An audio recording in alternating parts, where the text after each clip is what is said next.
emergency kit with you in case of power outages or other emergencies. Things that include flashlights, extra batteries, blankets, non-perishable foods.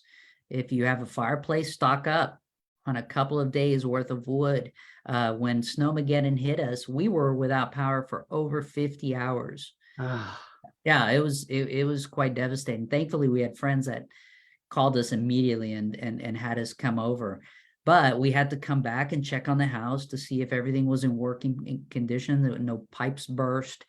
And at one point, we needed to cook. And so we actually made our dinner in the fireplace. only quite tasty chicken I made that day, if I may add. In the fireplace. Yeah, in the fireplace. That. Oh, yeah. I thought maybe you were like, we cooked dinner, and I'm thinking popcorn, s'mores, like a hot dog. Chicken. I love that. That's awesome.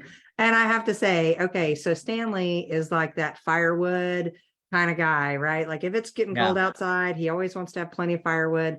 And, you know, it doesn't even have to be freezing outside, and we'll be having a fire in our fireplace because it really warms up my living room at my house. Yeah. I'm the same way. I'm like Stanley. Yeah, I got my stock in the backyard.